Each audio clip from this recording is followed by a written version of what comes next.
madrugada del 9 de junio de 1976. Las fuerzas de seguridad secuestran en Buenos Aires al sindicalista uruguayo Gerardo Gatti. Lo encierran en el centro de detención clandestino conocido como Automotores Orletti, en el barrio de Floresta. Es una víctima de la dictadura uruguaya. Pero en la década de los 70, el terrorismo de Estado no tiene fronteras.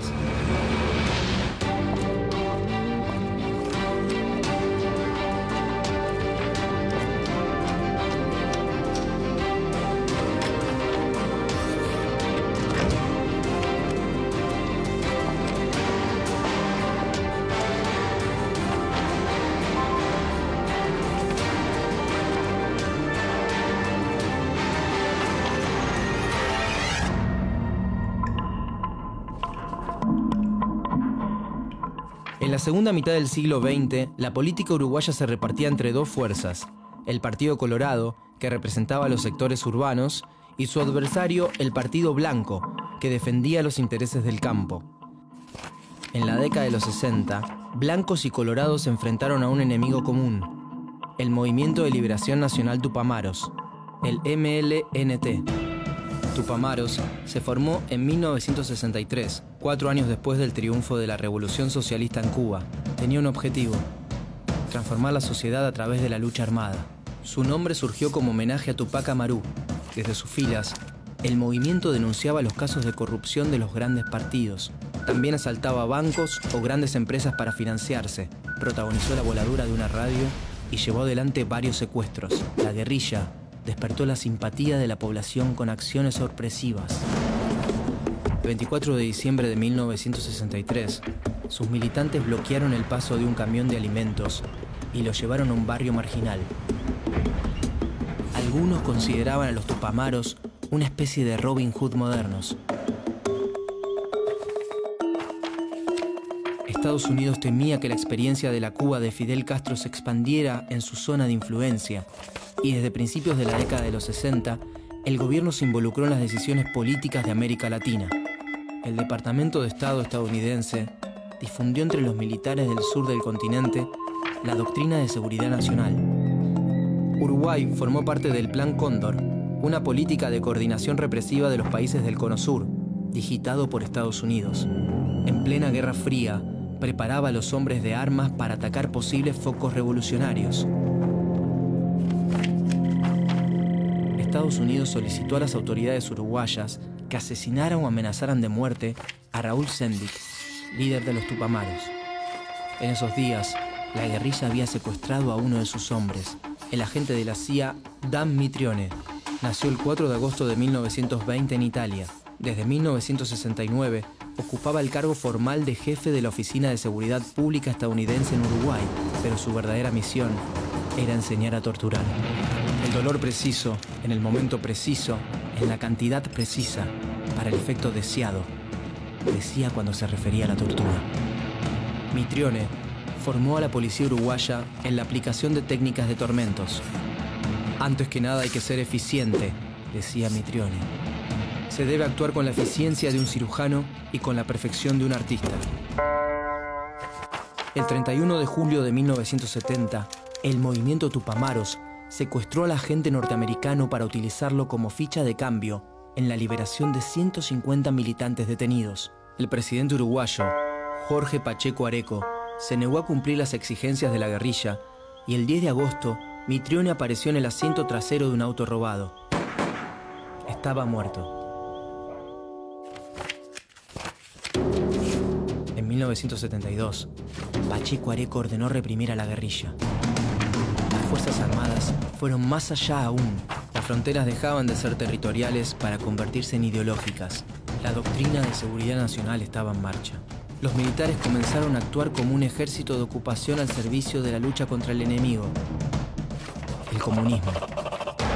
El 1 de marzo de 1972, Bordaberry asumió la presidencia en un escenario de gran tensión social y política. Por un lado, enfrentaba la movilización de los trabajadores, reunidos en la Convención Nacional de Trabajadores, la CNT, y por el otro, las actividades de los grupos guerrilleros. Al igual que Pacheco Areco, buscó el apoyo de los militares. El ejercicio del poder se hacía cada vez más inconstitucional. Las Fuerzas Armadas y el poder político aceptaron el uso de la tortura física y psicológica en contra de los supuestos enemigos. Faltaba poco para que la democracia llegara definitivamente a su fin.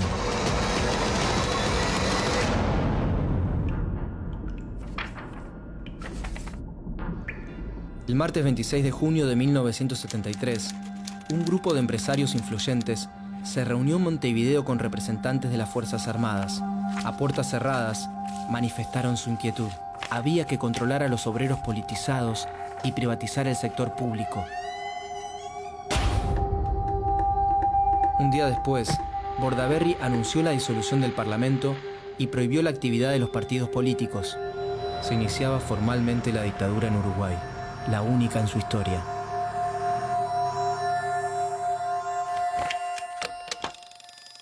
A través de este mensaje quiero expresar al pueblo uruguayo la confianza y la seguridad de que estas medidas no son tomadas en agravio a las instituciones, sino que por el contrario lo son en defensa de las instituciones.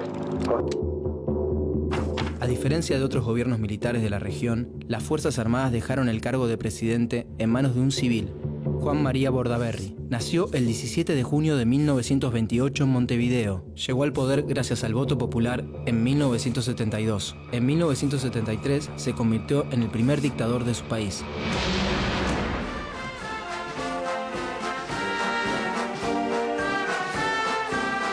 Bordaberry comenzó a gobernar junto con el Consejo de Seguridad Nacional, integrado por miembros de las Fuerzas Armadas. La Central Obrera y el Frente Amplio, una nueva fuerza de izquierda que había cosechado el 20% de los votos en las elecciones presidenciales, organizaron una intensa lucha civil desde las primeras horas del golpe. La CNT convocó a los trabajadores a una huelga general y el 9 de julio, obreros y miembros del Frente Amplio organizaron una multitudinaria manifestación en el centro de Montevideo. El ejército los reprimió de manera violenta y logró quebrar la resistencia. La dictadura cívico-militar tenía un objetivo claro: impulsar una política de liberalización y desregulación de la economía e implementar reglas laborales más flexibles, a favor de los empresarios y en contra de los derechos de los trabajadores. El régimen impuso el terrorismo de Estado para evitar cualquier tipo de oposición a su modelo económico y político.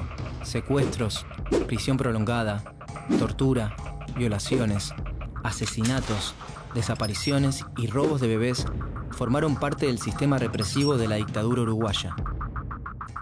En este escenario, las Fuerzas Armadas tomaron como rehenes a 9 dirigentes tupamaros, entre ellos a José Mujica, alias Pepe. Nació el 20 de mayo de 1935 en Montevideo. Al igual que otros dirigentes tupamaros, estuvo preso durante toda la dictadura. Más adelante, en democracia, sería presidente de los uruguayos. El gobierno también declaró ilegales a los partidos políticos, disolvió la CNT y reprimió la actividad sindical, instauró la censura y cerró los medios de prensa independientes. La justicia militar acusó a periodistas y hombres de la cultura, como el escritor Juan Carlos Sonetti, de hacer apología de la sedición. En el sector educativo, intervino la universidad, suspendió los recreos en la escuela secundaria para evitar disturbios y despidió a cientos de profesores. En 1976, al mismo tiempo que en Argentina se producía el golpe de Estado, las Fuerzas Armadas uruguayas destituyeron al presidente Bordaberry y suspendieron las elecciones. Los militares asumieron todas las funciones del gobierno. Controlaban a la población dentro y fuera de las fronteras, en alianza con las dictaduras de la región. Un caso emblemático es el de los 160 desaparecidos uruguayos. Solo 35 fueron asesinados en su país. Los 125 restantes desaparecieron en la Argentina. El 1 de junio de 1976 comenzó a funcionar en el barrio porteño de Floresta el centro clandestino de detención conocido como Automotores Orletti. Fue el destino de decenas de uruguayos secuestrados en Argentina en el marco del Plan Cóndor. El 24 de julio de 1976, 23 detenidos ilegales fueron trasladados desde Orletti a Montevideo. 3 meses después, la dictadura montó una escena para simular que habían ingresado al país por sus propios medios para invadir el territorio. En esos días, en Buenos Aires, otros 22 detenidos subieron a un avión militar uruguayo que partió hacia el aeropuerto de Carrasco, en donde quedaron a disposición del ejército. Todos ellos continúan desaparecidos.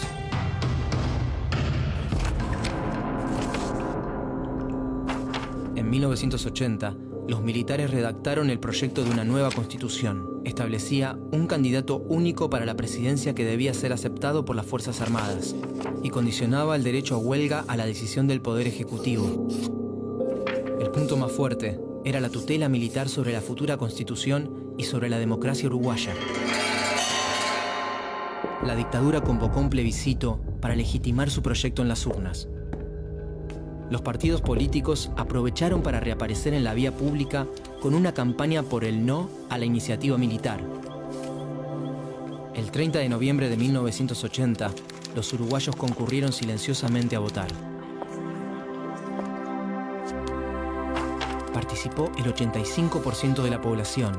El 58% se manifestó en contra del proyecto de reforma, el 42% a favor. Aunque se trató de una victoria para el pueblo, las urnas decían que después de 7 años en el poder, 2 de cada 5 votantes apoyaban el régimen. A partir del plebiscito, se inició el proceso de transición democrática.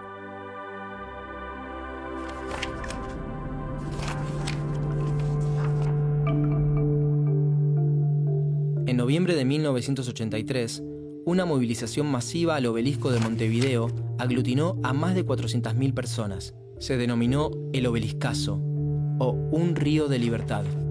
La avenida principal de Montevideo parecía una corriente humana que pedía por el final de la dictadura. El 18 de enero de 1984 se realizó un paro general.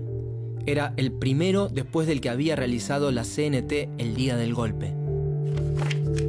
El 3 de agosto de 1984, los militares consensuaron, junto con los partidos políticos, el llamado a elecciones, y el 25 de noviembre, los comicios dieron como ganador a Julio María Sanguinetti.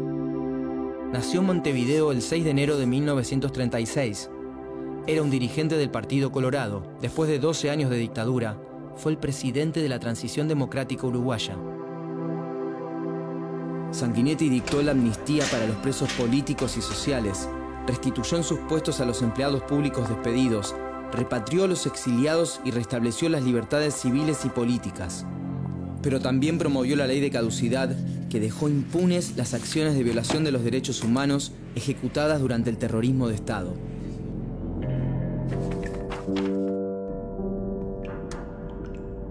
La dictadura cívico-militar quebró una tradición democrática única en el sur del continente. Los militares uruguayos, responsables por los crímenes de lesa humanidad, aún no han sido juzgados y continúan en libertad.